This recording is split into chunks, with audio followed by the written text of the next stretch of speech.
TUFF SHIFT. Hello, world, and welcome to another episode of TUFF SHIFT, the podcast where we unpack all that goes into surviving the job and living the dream. Yes, I, of course, am your host, Sean Patrick Murtagh, and it's early. It's early in LA. Part of this having, made so many wonderful connections in New York and being out here and scheduling the show is a lot of flexibility. A lot of podcasts that I know of, they have very specific days that they record on. But I want to be, I want to be make this as easy as possible for my guests to join in to be able to share their stories. And I don't want them to be limited, and I don't want to be without guests just because like I only film on a Thursday or I only film on a Wednesday, especially when there's a time difference. And, eventually this will maybe become a more global thing. We'll be talking about actors from all over the place, wherever this stereotype happens to be true about actors and performers and directors and singers and choreographers paying the bills and supplementing the dream through service in hospitality. So I have been doing all kinds of time schemes, and I knew this day would come. This is my very first early morning interview, and I'm kind of thrilled because I just needed to prove to myself that I could do it, that like, yeah, waking up at 5:30 is not fun, but you did it for 13 years in New York to get to auditions with a 2-year break in 2020. I didn't get up at 5:30 or 5 o'clock then to get to auditions, but you can do it. You can sing high notes in the morning. You can interview people in the morning. You can be awake. So I'm glad to just rip this Band-Aid and see what guests it brings along later in life. Not later in life, later in the life of this show. Goodness, maybe 2 cups of coffee was not enough. Also, it's 7:35 a.m. in Los Angeles, and I'm already sweating through my shirt. Of course, this is coming on a heat wave that is coming this weekend. And if I look all funky, if you're watching on YouTube, that's how it is. This is not Good Morning America.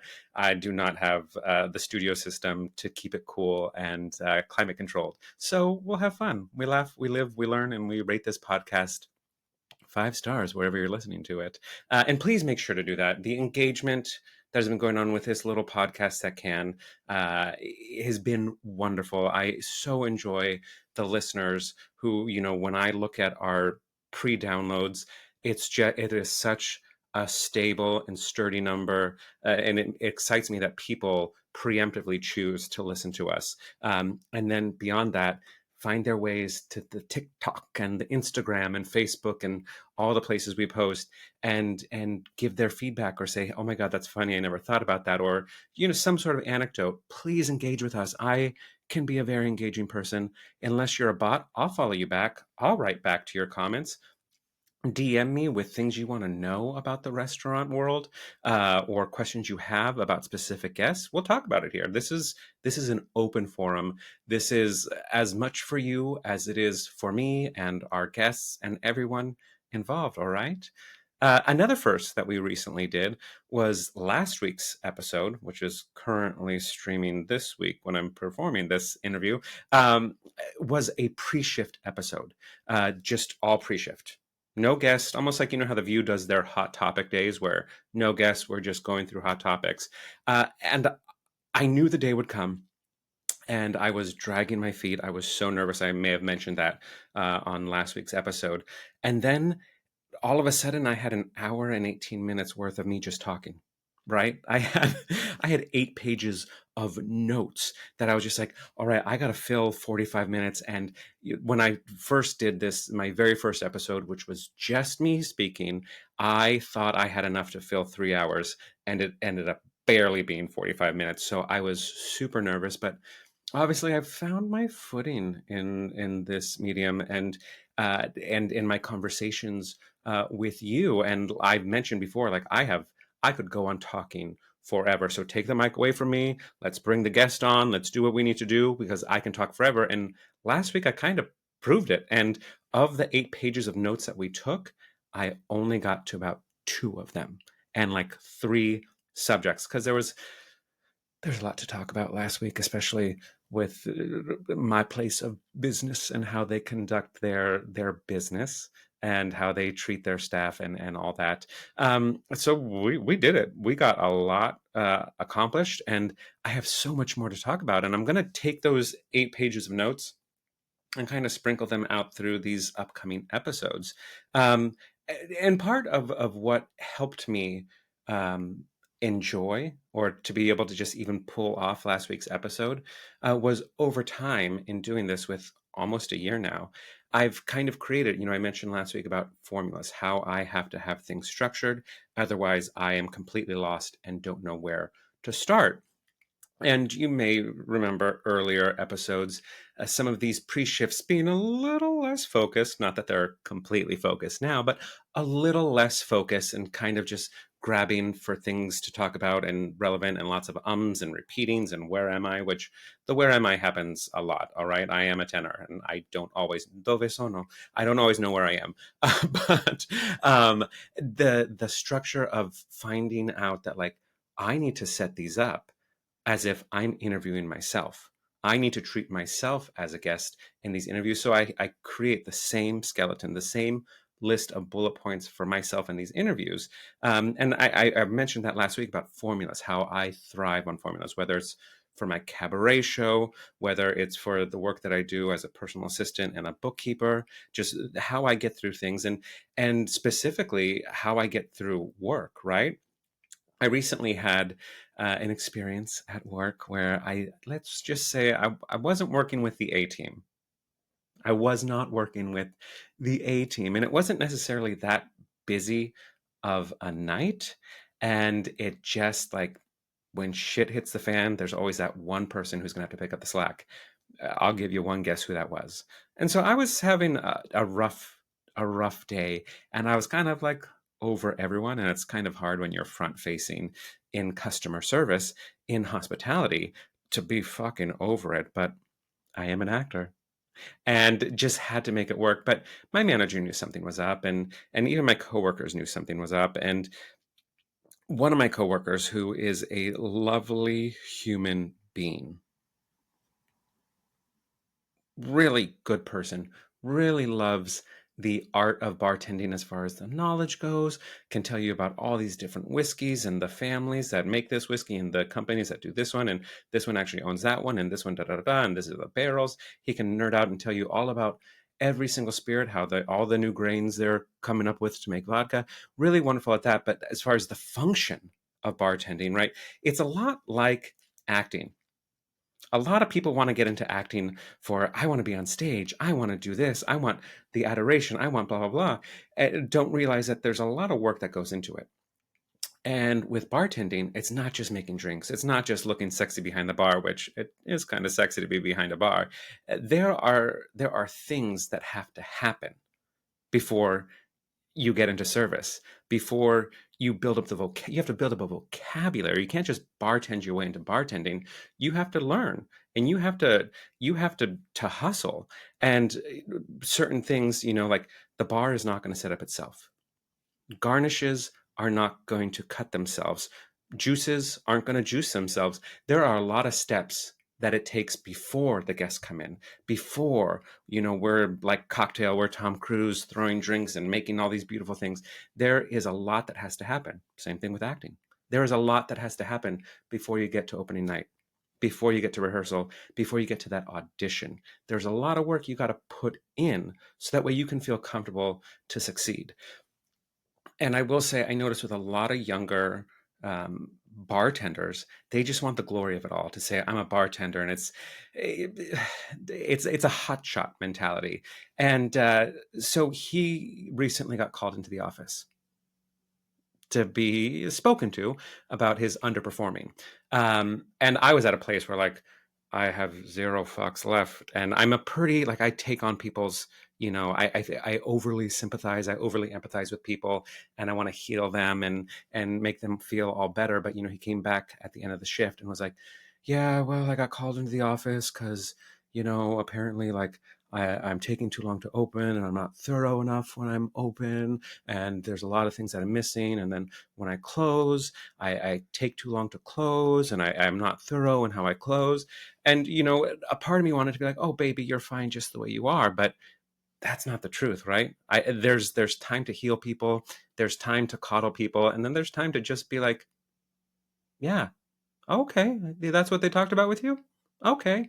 And, I instead of going to heal him or comfort him, I just said, I understand that. And it took me a long time to get comfortable. And even when I started at this job, I had to get comfortable with this space because, I have a formula for how I get through the shift and how I set up for the shift and how I open, and I have a formula on how I close and how I put this all away at night. And he was very open to that, and asked me to share with him, what is your formula? And I told him, like, well, you just got to do what you need to do to get the next step done, right? You're not going to do something. You do everything you need to do to facilitate the next step. So you're not going to cut garnishes without any receptacle to put those garnishes. You're not going to have those receptacles out in place without the mats that they sit on. So you really need to step. What do I need to get done to get the next step done? So here's my process. No matter what bar you're in, this is how you do it. Mats go down. Clear off your workspace, wipe everything down, put the mats down. Put out your tools. Every tool has to be in place. And then once your tools are in place, we're going to grab all the juices, all the blends out of the fridge. We're going to pop those tops off of them. We're going to put in some speed pours. We're going to put that in their place, right? Because we're not going to put those in place and then have nowhere to put them. So really just step by step, really thinking, which seems obvious when you know it. But when you don't, we've all had to bartend for the first time. We've all had to learn these things. So I shared with him. I said, and then after your juices, you're going to pull out what garnishes you have down here.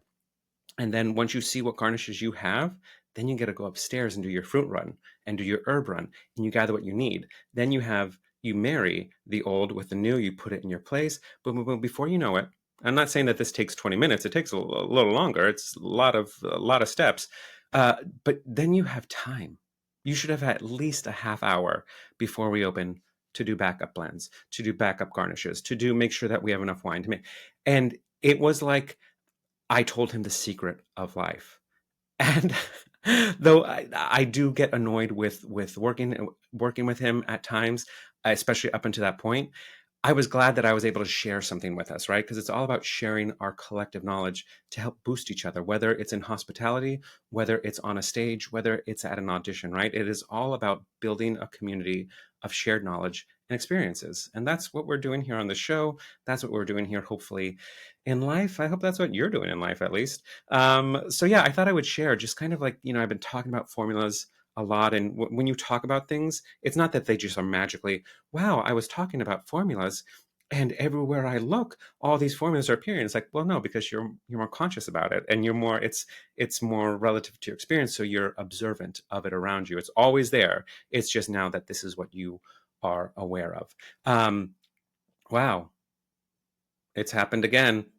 I thought this was going to go quicker. I have lots of things to talk about, but I don't want to take any more of today's guest's time. So we're going to get to him. We're going to table everything else for next week, and well, eventually, this show is indefinite, so we'll continue to talk about things. I hope that was helpful. And whether it's hospitality or whatever industry you are in, finding the formulas for success for you to just get through the day, to just get through the shift, to just get through whatever experience you're in. What's the formula you need to make it work for yourself, right? That's what we're going to think about today. But now let's get to today's guest, who is really amazing. He is someone who comes highly recommended by a friend of the pod and a friend in real life, the amazing Nathan Nolan Edwards, who is one of those people who is just always engaging. He engages with this show online a lot. He engages with all his actor friends. He understands community. He understands uplifting.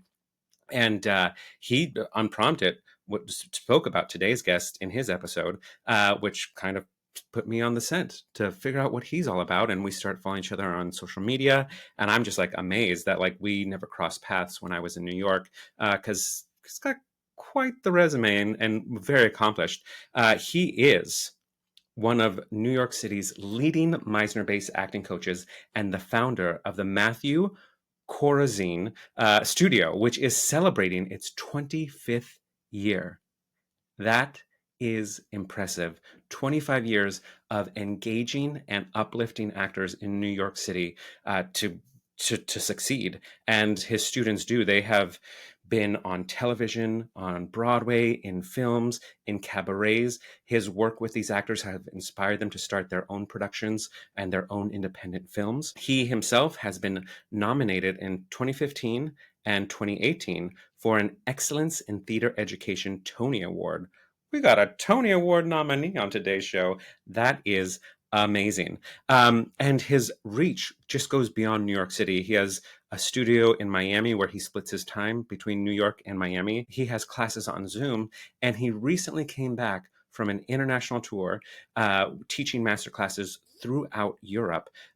So his reach is becoming global. And when you meet him, you'll understand just why people are signing up and tuning in to what he has to offer. As an actor, first of all, he's multi-hyphenated. He is an actor, a director, a teacher, and now a published author with his first book on acting. If you survive 7th grade, you can be an actor, which just the title alone, I'm like, oh, I think I get it. I think I get it. And we're going to unpack that later in this episode. As an actor himself, he's been in commercials, on national tours, independent films. He's a staple in the New York City theater community. And recently, in 2023, he starred in the 40th anniversary reading of The Normal Heart, celebrating World AIDS Day, with quite an embarrassment of riches and talent in that cast. Jordan Roth, the big Broadway producer, New York City icon, Met Gala regular, the amazing Jordan Roth, Tony winner Randy Graff, that Randy Graff, and so many other people. And also a lot of his students partook in that, which is really amazing. It's not just about getting some for yourself. It's about sharing the wealth with the talent around you. I cannot wait. So I'm going to stop talking myself, and I'm going to bring on today's guest, Matthew Corozine. Hey, thank you so much. Of course, you got so much to talk about. And, before the show, you wanted to make sure that, you helped me get your name right, which I did. I did look it up. And then all of a sudden I'm like, I'm going to mess it up, which I've done. I've done in callbacks before, to where I messed up a word, and then the director gave me the correction. He's like, actually, that's not how you pronounce this word. And then every time the word came up, it was just like, it was like Lena Lamont. I was just like, kept making the mistake. I was like, oh God, I can't stand it. Anyways, enough about me. Welcome to the show. How are you? I'm great. Thank you for that introduction. That was really awesome. Thank you so much. Of course, of course. And how do you feel coming off the heels of this big, as you mentioned, your European rainbow tour of acting masterclasses? Yeah. And I ended in London, actually, and I did see Evita. So that is I did kind of steal that. I'm like, I feel like I just did a rainbow tour as well. Yeah, it was Not great. I stealing, mean, inspired. inspired. Yeah. Thank you. Thank you. Yeah. Yeah, it was awesome. I taught 2 days in Paris in this countryside castle, which was amazing. And then I did 2 days in Frankfurt, Germany. And then me and my partner just traveled around. Like we hit Amsterdam, we hit Barcelona, we hit Stooges, we did a cruise all throughout Greece. So yeah, it was a lot. And then we ended in London. And so my best friend's production, he's producing Burlesque in London. So we saw the opening of that. So yeah, it was a lot. I was gone for a full month. So it was, yeah. That's amazing. And Yeah, it one is of my amazing. many survival jobs is that I am a bookkeeper. So when I first saw that, I was like, what a way to make the most fabulous tax write-off of a vacation, which is Yeah. 100% real. And you got to do so much, and not only for yourself to kind of, because I know you put a lot of yourself into your students and into your studio. So in a way to kind of share that gift globally, but also allow yourself time to restore, which I lived in Barcelona. So I know that you had Oh, a you fabulous did. Oh, time.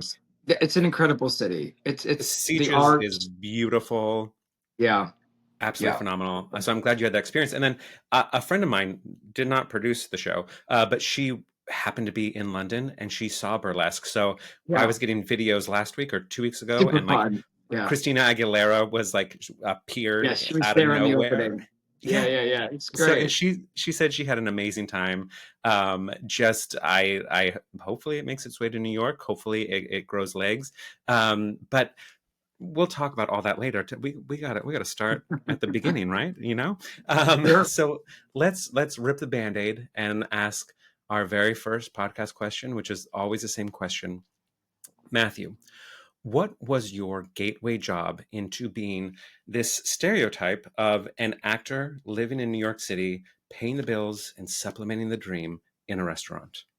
Yeah, I mean, classic story. I moved to New York post college. I went to SUNY New Paltz in upstate New York in 1994, like a month after maybe even a couple weeks after I graduated, and 180 bucks in my bank account. So true. Living on my friend's floor in her studio on 83rd, between Columbus and Central Park West, I think.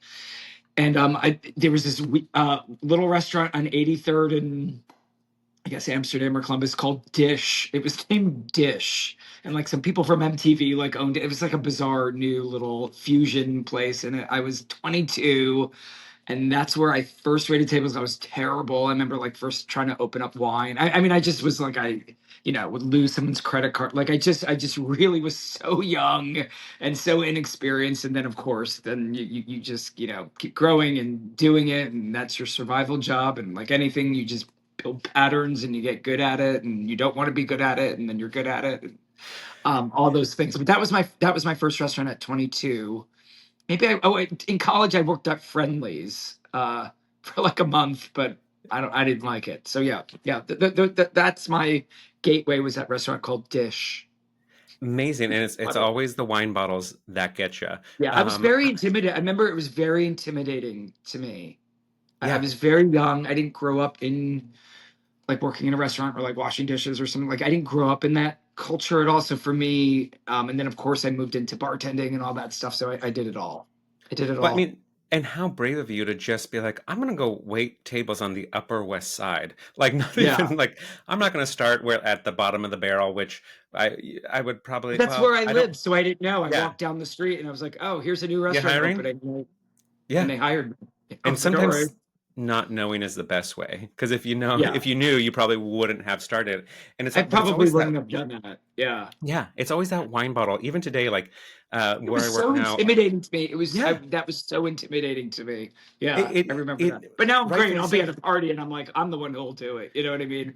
Yeah, but it is kind of awkward. Like, let me just, and when you're cutting the foil, and sometimes the foil is made of Yeah. titanium, and Sometimes it's you like cut your fingers. Yeah, yeah, you yeah, cut, yeah, yeah. yeah, and it's It just like happens. so embarrassing. I was training It somebody is. one time, and poor guy, he dropped the bottle all over the table, and he was mortified. And it was like Yeah. actually really kind of sweet because the table was visiting from Chile. And the woman looks up to me and she says, she wanted me to make sure that he didn't feel bad. She goes, Todos comemos por primera vez, which means we all eat for the first time at some time. And so just kind of like Yeah, that thing, I was that's like, fun. how sweet, like, because not everyone is as sweet, but Yeah, and even sometimes the cork. I remember the cork breaking too, and then you have to like go in and get the rest of it, and hope it doesn't drop it. There's all that exactly. stuff. I remember that too. Yeah. That's And so then you're like, funny. really, I know how to do this. It's the cork. It's the cork's fault. The cork's fault. um, Yes. so you started there, and then what other Yeah. roles have you kind of played within? You said you did bartending, you did. Bartending, and then I always became before my career in teaching took off in my last restaurant and stuff. I was always the trainer and the leader of everyone. I always trained everybody, and which is classic of me, of course. Now looking back, I'm Uh, like, oh yeah, of course, I did that. So I ended up Exactly. going into that role. I never wanted to go into management, or I mean, I'm sure I could have, but like that, yeah, I never got that far past that. And at age 28, I started coaching and teaching, and I had my best friend Susan Isaacs. She said to me, "Oh, Matt, in a year, you're not going to be waiting tables anymore." And I was like, "Are you kidding? I can't From your see my mouth to life." God's ears. I was like, "Really?" And I needed someone to believe in me and see that, because I couldn't see that. I think I even Yeah. wrote about that in my book. And I was like, I could not even know. I would look at other people. I'm like, how do they not wait tables anymore? Like, I couldn't understand. I thought this would be forever. And literally a year later, I was teaching full time in my own I wasn't like working, so I created my own studio. So That's that I phenomenal. think it was a year later, maybe a year and a half. But yeah, that really happened for me and got created. But yeah, yeah, that I went, yeah, I bartended, I catered, I worked for catering companies, and yeah, I remember I loved bartending, and then I just wanted to be the service bartender because I didn't want to deal with anybody anymore. Do you know what I mean? Like I just wanted to like make drinks. I remember that. I mean, I was 27, 26. That's You literally know, yeah, yeah. I what was, I yeah, do. yeah, yeah. I But because then I I, wanna be in and the then service well, because you wanna create. You're like, "Just I don't wanna deal with the I nonsense." didn't want to be And I stuck there. I felt Yeah, like I was a little stuck there and I had to like entertain the troops. And I just didn't want to, I didn't want to put my energy into that anymore. So I remember I was like, just put me on the service bar if I was catering. I just wanted to make the drinks and, yeah, and it you goes know, so much faster when it you're in goes service. faster. Yeah, it goes faster, you know. So anyway, I remember that. Gosh, I haven't thought about some of this stuff. I remember that. Yeah, but I would train everyone. I was the waiter who trained everyone. And then I didn't want to work behind the bar. Yeah, I mean, I remember I was a big smoker in my early 20s, and I remember I worked at a bar that of course, back then you could smoke in bars. I mean, That's I worked at this amazing. gay bar. I worked at this gay bar called Nuts and Bolts. I mean, it was fucking classic. It was on Christopher Street and like the corner of Seventh Avenue, and I lived above Rose's Turn Oh, Cabaret Bar. wow. I mean, this is back in the day. This is 1994, 95. I was 22, 23 years old. I lived above Rose's Turn. Is that not amazing for, you know, a gay kid in theater, you know? And became friends with all the cabaret performers. I was so young. But I worked at Nuts and Bolts across the street. And I remember I'd smoke behind the bar in my shift. And I remember that was the summer I quit smoking. That was so hard because Hmm. I could smoke at work, which was insane. So I'm like, I did that. Like even in an environment that I actually could do it, I that was one of the hardest things I ever did. Anyway, Yeah, just it's a hard. little side story there.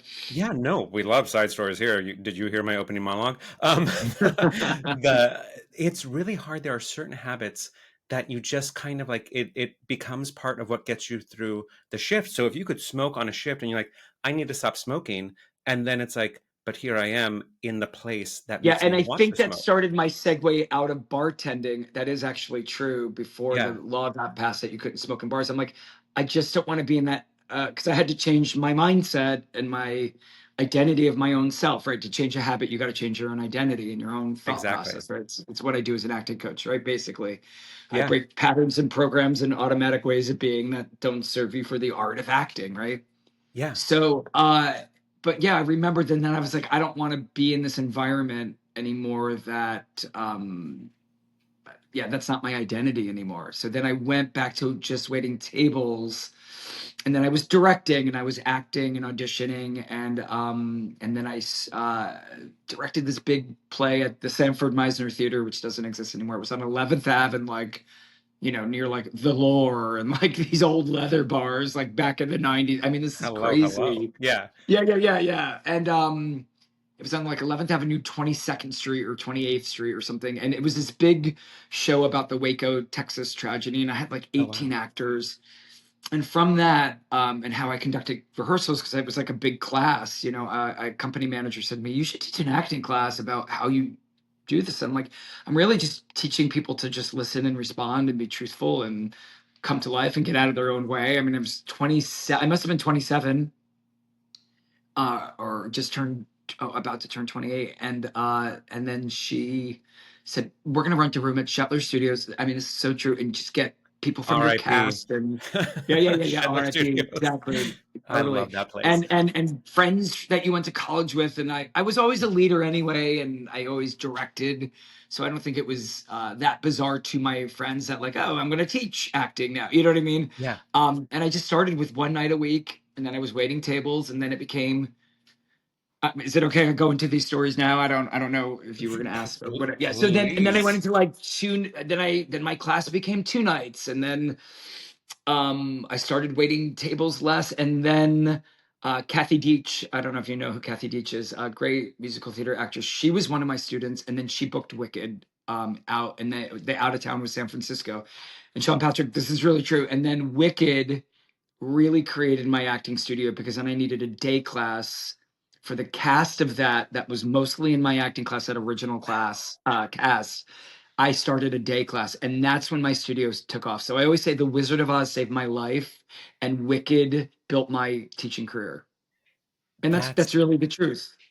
It's real. that's phenomenal. That show means so much to me. I mean, of course, from The Wizard of Oz, right? Yeah, But it also means so much to me because it Kathy Deitch really helped. And she still pops in my class today when she's in town doing a show, and that show really blew me up, so to yeah. speak. I Yeah, mean, I think just we're all aware of the impact that show has had in many different areas of many people's lives. But even to really like it's not just talk. It's not just because we're gay and fabulous. Well, of course, we love Wicked, yes, Queen, which is also true. But to the smaller details of like this is how impactful New York City theater. This is how impactful Broadway can be to one person. Literally, yeah. a studio was born because of one Yeah, show. I I had mean, about 12 to 13 ensemble members from that show that now have gone on to, yeah, Marcus was in Hamilton and now he's starring in Maybe Happy Ending. Like so many of my students like went on, my original students, Derek Williams is still in Book of Mormon, Asmaret is like, as a direct assistant directed The Notebook, so they've all gone on to do such cool things, but they yeah, they were they were young. I was really young, and I had this class that got recommended, and it really started to take off, and then it developed, and then I got my own space, and then I left the restaurant biz, and like all it just started to happen. It was scary exactly. though. It was absolutely scary, and back then, I don't know if it's true now, but like back then, to teach at 28 was very, very young and ballsy and Yeah, courageous like to be like, who who's is this this kid? guy? Yeah, Yeah, who's this guy that like is proclaiming that he can teach acting, but I fell in love with Meisner technique, and that really transformed and changed my life. And I drank the Kool-Aid. I was sold, like, church didn't do it for me. Government and policies never did it for me. You know what I mean? Like I felt like I needed truth and I needed a set of tools that worked. And for me, yeah, I was like, this is it. Like, this is the only thing that worked, that like got me out of me. I felt free. I drank the Kool-Aid, so to speak, yeah, and I was like, I want to give this back. And I am a I just knew I was a coach. I would watch my teacher teach at Carnegie Hall Studios, back in the day, and I'd be like, I can't believe he's saying the things I've thought my entire life. yeah. Someone is standing there and saying it. I was like, and he knows how to get that out of us, like that. Hmm. I was like, I was obsessed. Hey there, just checking in. I hope you're enjoying this episode so far. And if you are, why not leave us a 5-star review and a comment or two wherever you're listening to this from? And don't forget to follow us on social media at TUFF SHIFT Podcast. That's TUFF Shift Podcast. Everywhere, literally everywhere. And just a reminder, gratuity's not included, but tips are always welcome. And you can find our virtual tip jar at tuffshiftpodcast.com. That's TUFF Shift Podcast.com. All right, back to the show. Yeah, and it totally makes So sense that it did happen that way because like, who's this 28-year-old? Like, who isn't this 28-year-old to start a thing, to start yeah, a group? Because like that's how tale as old as time. This is how traditionally acting troops formed. It's a yeah, community that of is people true. coming together to create art, to educate each other, to build each other up. So like to me, it makes perfect sense. I understand Yeah. there may have been But I critics. remember being very insecure of yeah, what other teachers thought of me or what Yeah, other people thought of me, and then of course in time, and as you build up your career and mess up and do things better, and you have some it's like opening successes. wine, right? It sucks at Yeah, first, yeah, and then now you're exactly. It's exactly that, right? And so now 25 years later, at 53, and now I'm like, well, I'm grateful I started then and I yeah, had the courage, and I don't think I've really admitted how hard and scary that actually was. I think yeah. I kind of pushed that down, but that's okay. I'm Yeah. grateful for that, you know. That's wonderful. I do want to get to our second question, and this is not the first time this happened on the show.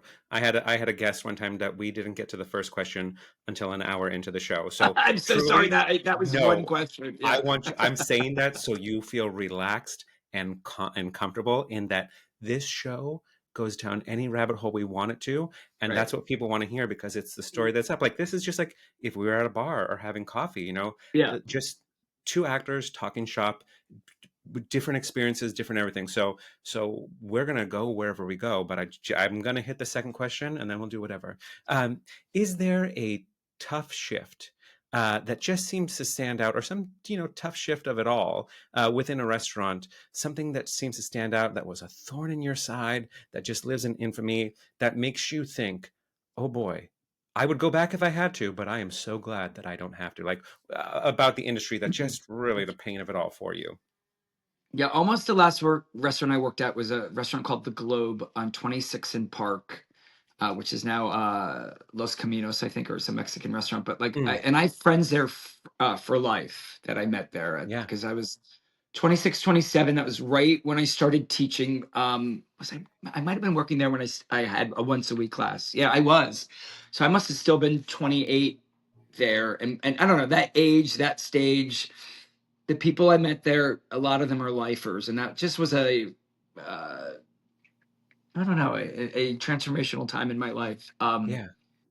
So I mean, of course, Mother's Day brunch was the worst. You know, you like people that were stuck with their wives and moms and families that they hated. You know, so and you had to wait on them. That was worse. New Year's Eve was the worst. You know, so I would say that yeah, Sunday brunch that was like once you got seniority, you did not want to work Sunday, but at least Oh, in that yeah. restaurant, we never made money. You know, I remember that very clearly.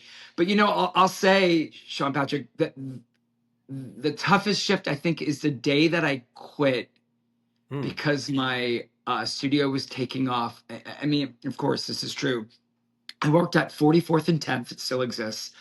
Scott and Bruce own it. I oh, know them yeah. pretty well. Yeah, yeah, yeah. And I opened that restaurant. Right, I was one of the beginning. Raphael was my manager. I joke about it. He became a student of mine years Of later. I'm like, it's course you so were. funny. I'm like, Raphael was my manager. Yeah, You know, it's so funny. And because they always had like models there. Like yeah, the way well, these, I don't know if I was a model, but yeah, I I, worked there. to me, it I makes probably sense that like you waited tables there. I'm like, oh, they only had handsome men there. So So it makes yeah, and sense. I had long hair and I was Matt with the long hair. That's really funny because there was I love another that. Matt. So anyway, that was the last restaurant I worked at in 2000, I guess. I don't know. I don't know, Mm, remember when it opened, but I or 2001 maybe a year after I started teaching once a week, blah blah blah, twice and yeah. became twice a week. Whenever Wicked got created, 2002. And I remember that I had one shift, Sean Patrick, I think it was a Wednesday night, and I had two acting classes, and I maybe started my day class with Kathy Deach, right? And I was walking to the restaurant, and I went in, and they're like, "Oh, Matt, you're no longer on the schedule because you're never here." Because I would always go direct to play or do something, and I kept giving up my Wednesday night shift, but it was a good shift, and I was like, "I want." It was like $150 or whatever, and even Yeah. back then, that was even more, right? You know, and I was like, "You took me off the schedule," and I'm like, I, I was like, what do I do? Like, I don't wait tables anymore. Like, it felt like it was so anticlimactic, right? I would use that as emotional prep in all my acting classes. Like, Yeah. I can't wait for the day that I walk into that restaurant, tell them to stick it, whatever. But I Yeah. was like, it happened so non-dramatically, and I left, and I'm like, I guess I don't work here anymore. And I was like, I still needed the money, but I Yeah. didn't need it enough to like, I need to go work somewhere else. And I only needed to work one day a week, which is not bad. I Yeah. must have been 29 at this point, almost 30.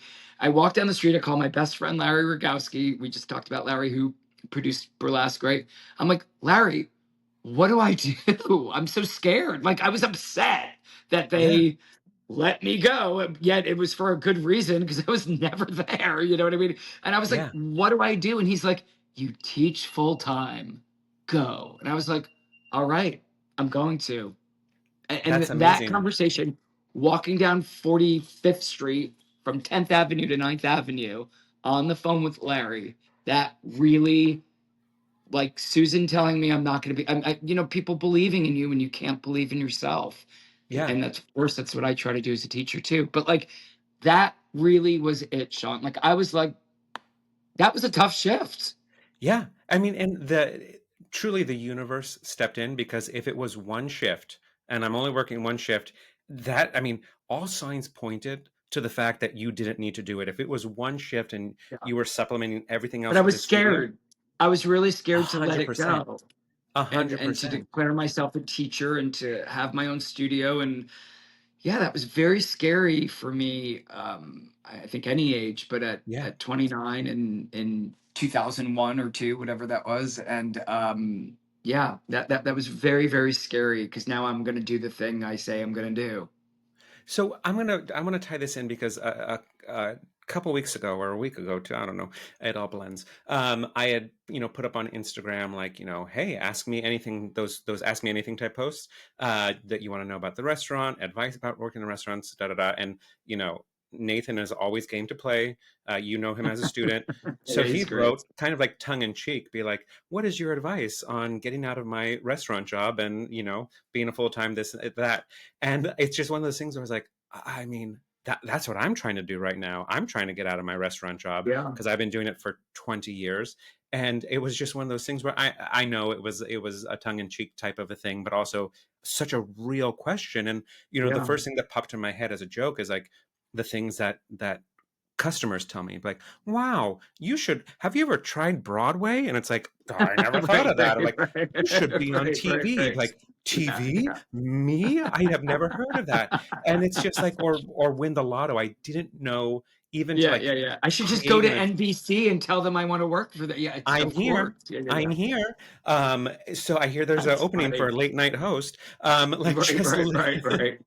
like, but what is something that you recommend to your students? Because as a teacher, you're also part-time therapist. How do you guide Yeah. them through the survival job of it all, and how to survive the survival job so that way they can keep coming to classes and keep pursuing the dream? Because it's not like I said in the opening to where you just walk into acting. Like there are things that happen long before you even audition, long before you get to that opening night, long before you get to your final bow.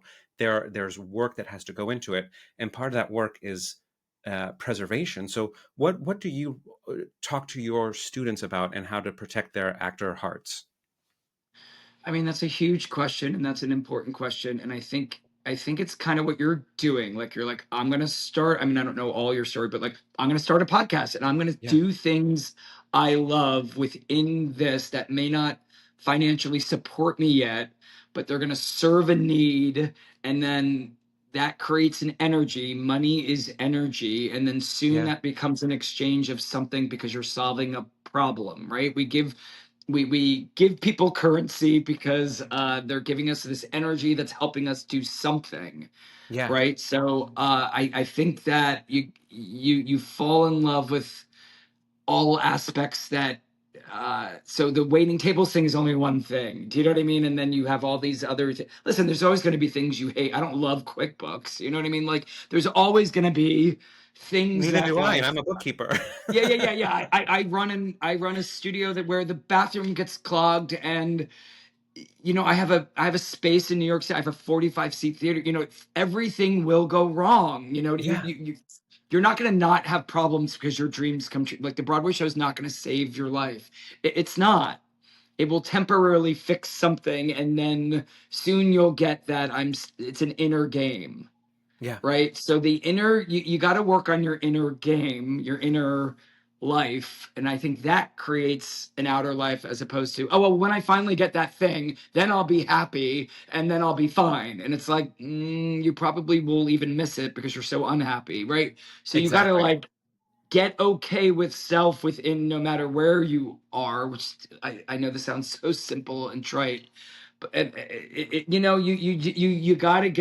gotta clean up your mental mess. You gotta like deal with your inner life. That's what I would say, and then start liking your life how it is, Hmm. not how it isn't, and accepting it. I think Yeah, there's that. I think you gotta like accept where you're at and not fight it and not try to which is want to a, be somewhere else yet. which is You a know what I hard mean? pill to swallow for a lot of It's a people, really to be hard pill like, to swallow. Like, yeah, this is how your body is right now. This is what you actually do right now for money. This is what your life this is what it is. And then of course there's your dreams and what you want. can you just deal with that first? You know what I mean? Mhm. I'm without your opinion about how it feels. Yeah, I don't love it. I fucking hate it. Like that's my opinion of it, right? So a lot of times we get stuck in our judgment and opinion and our story, and then that starts to run the show. But you're not really dealing. This is just the reality, and can you Exactly. just accept reality? And then I think that, strangely, Sean, it opens up a world where you're not fighting reality. I'm not saying you got to love it and like this is it and give up your dream. I'm not saying that at all. I'm saying even just by accepting that, it starts to create some energy where you can actually be like, "Oh, there's that screenplay I want to work on." Cuz I'm not fighting with my life anymore. Yeah. Yeah. And then I start to meet someone and I'm more open and they're like, "Oh my god, I'm doing a podcast. Would you like to be on it?" Like, Yeah. cool. You know what I'm saying? So I think it frees up something in the universe, and I don't want to be woo-woo, but like it frees up attraction. Yeah. Because you're not coming in so thirsty or so desperate, and I always Yeah, tell, like, or friends. or so angry about your life. Do you know what Exactly. I mean? 'Cause you can Like, always go back to anger. You can always this is advice I yeah, got a long time ago.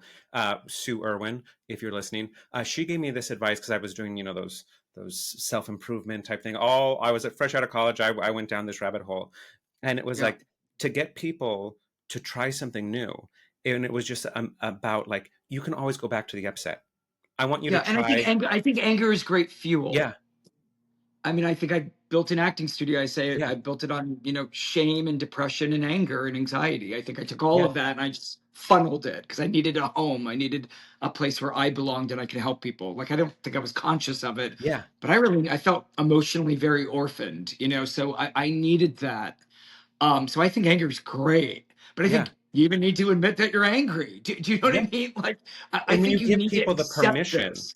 the permission to Yeah. be like, To like I try something new. You can, if it doesn't work, let's go back to being resentful and hateful and spiteful. But try right. because it's But always at there. least you're in on it. Do you know what I mean? At least you're not fooling yourself about But then, yourself. yeah, when you get that permission, like, all right, I'm gonna try it because I know I can go back to being angry. And then you try it and you're like, it's almost like, Wizard of Oz, like, oh, what's this Technicolor? Like this whole Yeah. world, and I was living in black and white. That it sucks I'm not on Yeah. Broadway, and I should have this, and I should have that, and like, shoulda, coulda, woulda. Like, but what do you have now, and what can you create? Because Yeah. And it's really the difference of focusing on what you don't have or focusing on what you do have. Both exists. yes, Both exists. And then exactly. when you get clear, or people focus on what they don't want versus what they do have. People focus on what they can't control rather than what they can control. You can control what things mean. You can That's control meaning. And Sean Patrick, meaning creates emotions, and emotions run your life. exactly. So the meaning can be this is the worst fucking thing, and I don't want to be here. I've been in those spaces, or the Yeah, meaning could be this is fucking temporary. This is building so many life things and characters of me, and I'm learning so much about humans, which I'm gonna play humans for the rest and deal with humans for the rest of my life. This is incredible training in its own way, and it's the ups and downs of life. yeah, That even made me just smile just saying that. yeah. Listen, your brain will find what you program it to look for. If you look for shit, you're gonna find shit. It has to be right. That's exactly what I said in the opening. Like, here I'm talking about formulas, and then it's popping up Yeah, it's everywhere. Like, all when formulas. It's all patterns. yeah, Everything and is so patterns. whatever is front of My mine is in front of yeah. you.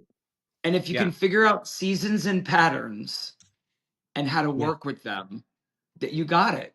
It's You, all you're patterns. driving the ship. You're literally Yeah. driving the ship. So Yeah. I My want to talk studio, my studio is slower in August for 25 years. just like In New restaurants. York. Yeah, Yeah. In Miami, my studio's popping in August because the weather doesn't matter here because it's always nice weather. Do you know what I'm saying? So New yeah, York, it's a different environment, and I know the pattern of Miami, right? That's a pattern. I've been here 4 years teaching here, right? It's yeah, a totally different pattern than New York. You know what I mean? So exactly. like, and in New York, because of COVID, the pattern exploded.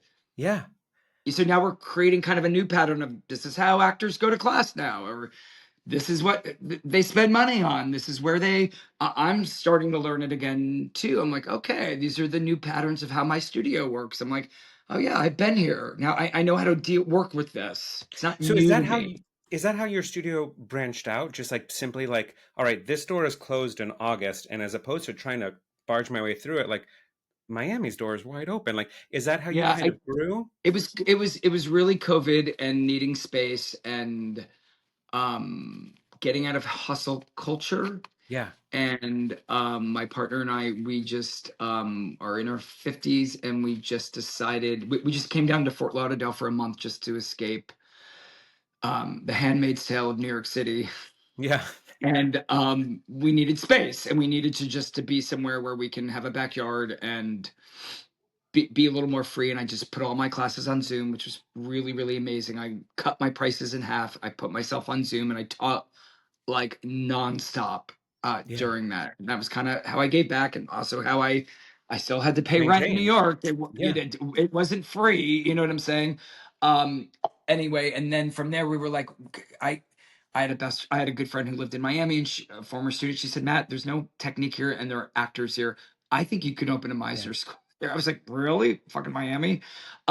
And we started to take that seriously, and my partner was working remotely. He's a lawyer in New York, and I was like, I think I can maybe do one class in Miami and fly to New York every week and just have a better quality of life. I want a car. I want a pool. Like I just was like, I don't want to live. I don't. Maybe what motivated you to move to LA too? I just yeah. wanted a healthier lifestyle and a little more success for the work that I've been doing, and or how I lived. Yeah, When and you left New York, did we you did have it in anxiety? 2021. Yeah, Oh, did you? completely. I don't think I would ever do that now. I think it was because of Yeah, COVID, which the world was just upside down. It kind of felt like a food fight in a cafeteria. You can go do whatever you want now. I was yeah, like, I'm gonna move to Miami, and I'm gonna fly to New York. And everyone thought I was crazy. Once again, just like opening an acting school when I was 28. And I did it. And now we have 3 successful classes here. I have 2 teachers. We are sold out often. yeah. And I fly every week, except I take a month off in the summer and most of December, and some holiday weeks I don't come to New York. That's But like wonderful. I And fly you're coming in, to I fly LA? in every week. We had a presence in LA for a little bit, and then I think because I'm not there, it was too hard to keep it going. Hmm. So I think I have to be in the city to actually keep it running, and to do New York, LA, yeah, different time zone, long flight. It's a I can do long. I can do East Coast. Miami, New York is actually very, very doable. It's not Yeah, perfect, it's not ideal, but I kind of like the rush of being in 2 different cities. And I'm an adrenaline junkie. Like for me, I can get a little dopamine for making it work. So for me, I've turned it into a cool thing rather than that sounds exhausting and yeah, crazy. I'm like, yeah, to your mindset, it does. I train myself that it's not. exactly. So, yeah, like anything, you can just pattern it that's normal for me to do that. And, you know, Yeah. And it's kind and of what I continue do. continue on this theme of exploring new opportunities and ways for you to grow as a teacher and for your impact to grow and to reach further corners. You wrote a book. Yeah, I wrote a book Now, how? so during that time, Sean, I wrote a book. Yeah, during that COVID time, and I was like, I'm gonna take my pain and upset and anger and whatever, or unfairness about the world, and I'm gonna Yeah, just write my book that I've been wanting to do for years and years and years and years and years. And I finally did, and I had a great editor, because it's not so much I finished the book, it's who I had to become to finish the book, which is mm, actually cooler, because I had to do something I never did before. So I hit the point where this is where I normally would give up, which is what yeah, I always teach people. Like, you hit that point, and why do you want to give up, Matt? Because I don't know what I'm doing. And so how do you need to help? How do you need to get the thing? Well, I need to ask for help. Well, that you don't want to do. You don't want to feel stupid. You don't want to hire some whatever. And yeah, then once I got that, that's what stops me. I was like, I'm gonna fucking hire someone to teach me the things that I can't. I needed to be coached. And yeah, then that shifted everything for me. And I'm like, I became coachable, vulnerable, and all the things that I want to be and that I teach. And I was like, that book was very vulnerable for me. yeah. Very. Which I think for your Because students I is have confidence in teaching acting, and I know that yeah, my class is great, and I feel great about that. But if someone's like, I read your book and I really love it, I'm like, thank you. That means so much more to me, because I talk about my story in it. I talk about growing up and being gay and growing up in a very Christian home and feeling very split and having a lot of shame. It's very vulnerable for me. Like, so when that Yeah. got published, I was like, and then I did the audio where I'm like doing my monologue about it's my solo show of my life, you know? I'm like, wow, this because it was one part autobiography and one part like teaching of the work, you know? Yeah. So for me, it was very exposing, but I needed to do it. I'm so glad I did it. You know, it's a great when people interview for my studio, though. What can I do to? What's my first step before I join your class? I'm like, hey, pick up my book if you want to. Yeah. Look It's it a over. great primer of the, you know, and or people will find me through that. So I don't know, super grateful I did it. You know, I Yeah. don't think it's New York, not a New York Times bestseller. It's 144 pages. But listen, I'm so glad I did it. I, of course, looking back, I would do things differently in it or write things differently. It's totally cool. I can revise it anytime I want, I guess, and do it. But it's great. It's on Amazon. I have it in the drama bookshop. Yeah. Uh, yeah, the audio paperback or an ebook. So I have all three. You know, it's great, and it Yeah, and has what a some, way you I know, wanna passive income. acknowledge I wanna acknowledge, like, what a testament it is to you as a teacher, where in some of the things that you just mentioned, like, you had to become coachable. You had to admit Yeah, you needed help. You had to do these things, like, yeah, what a great thing for your students to witness that, like, I'm not just telling you to be vulnerable. I'm not just asking you to do X, Y, and Z. I'm doing it myself. yeah. Oh yeah, I'm the teacher who needs to be taught. absolutely. I have a career coach every week who's a former student of mine. It's Nathan's. Her name is Tessa.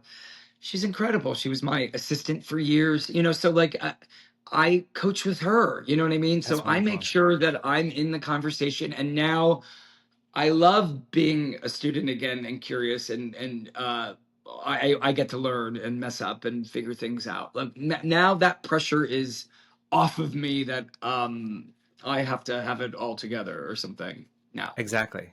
No, Exactly. I'm in a cool place with that, which I'm really really grateful for. And that now I'm growing, which is awesome. And then you have more to give.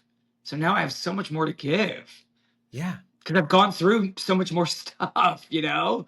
I've It's all gone about through shared so much. experiences. Yeah. Yeah. And I've come out of it. You know, I didn't get stuck in it or give up in it or get bitter in it. Being bitter and cynical, I think that'll kill you. 100%. It is a cancer. 100%. Yeah. I Yeah. know it's Yeah. it Drinking poison and hoping someone else dies. Good luck. exactly. Good And that's luck. talking about, like, how we mentioned earlier about how to protect your artist heart is like, Yes. we need to not do those things. We need to not drink the poison that we know is going to Yeah. take us out from getting up to go to that audition. Like, there, I'm not going to get the job anyway, so why even bother? Like, I recently had that a couple weeks ago where I was like, I almost skipped an audition. I did. Newsflash, I didn't book it, but I had a great audition, and I almost cheated myself out of that experience because I was just so like, they're not going to hire me, and I'm overworked and I'm tired and da da da. I was like, whoa, whoa, baby, like, slow it down. Like, it doesn't matter. Yeah. First And of all, even how you're talking now, you're proud of yourself. oh, Like 100%. that makes you feel good. You get and there's no that's almost better than the show. You know what I'm saying? Because the show will come and go, of course. But like Exactly. that builds character. I hate to say character. You know what I mean? And listen, everyone's brain, your brain wants to protect you. It wants the easy thing. It wants the thing it can predict. It doesn't want to work hard. You know, it wants you. It wants the quick fix. It just Yeah. does. But Yeah. your heart and the you that you really want to be wants to do the hard thing. It, Yeah. it really does because it's going to make you feel better about yourself in the long run, you know? Yes. So I keep trying to listen, I'll take the stairs as much as possible because I just want to do the hard thing. Yeah. And I know that might be cheesy or silly, but like, I just want to be somebody that like, I'm so used to doing the harder thing. Just to And know that you I'm still in can. airports twice a week. I will do the stairs. Yeah. I Yeah. will absolutely do the stairs and I will go as fast as I can. Like, because for me, I'm in competition with myself Exactly. and I'm keeping and myself I conditioned for my own game. absolutely, and I want to be future me. That is, this has been a wonderful conversation. I never, even with people that I know, but especially with people that I don't know, I never know where it's going to be and how it's going to go. And I mean, from right off the bat, you just jumped right in. And I literally, this happens all the time. I have a laundry list of questions just in case we run out of things to talk about. Yeah, And yeah, yeah, literally, yeah.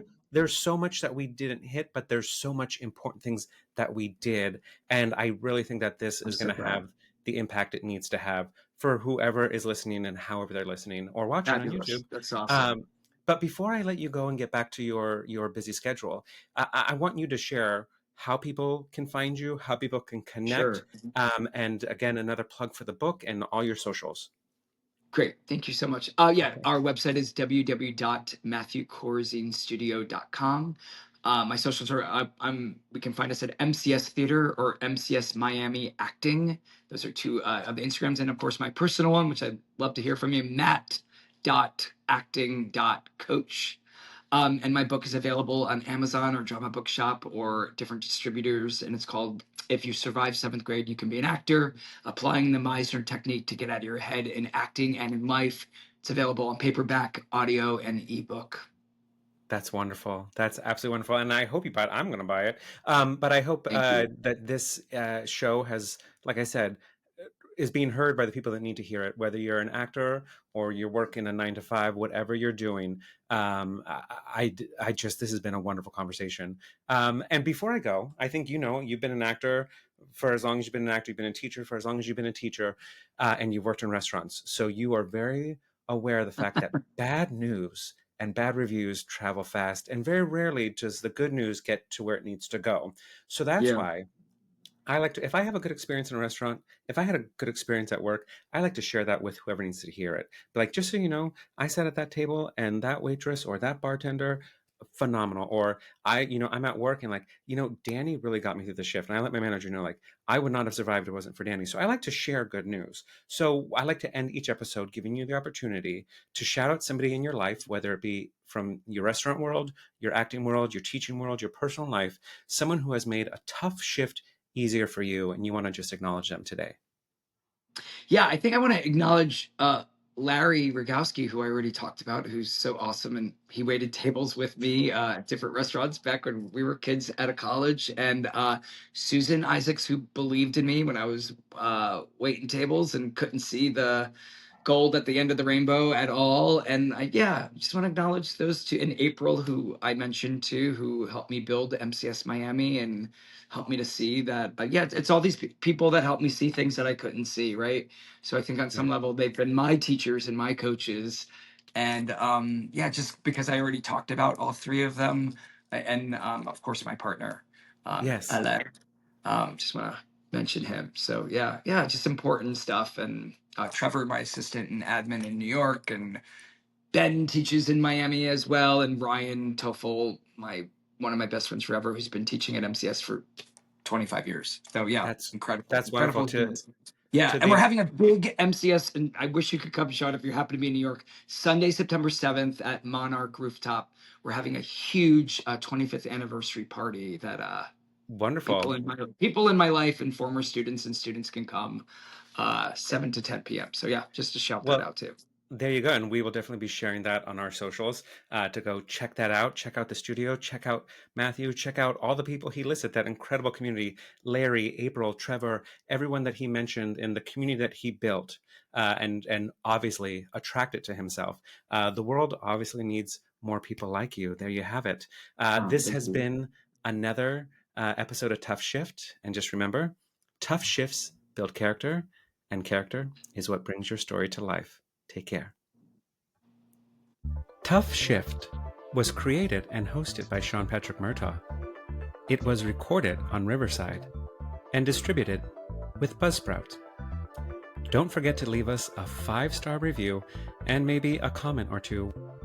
And remember, tough shifts build character, and character is what brings your story to life.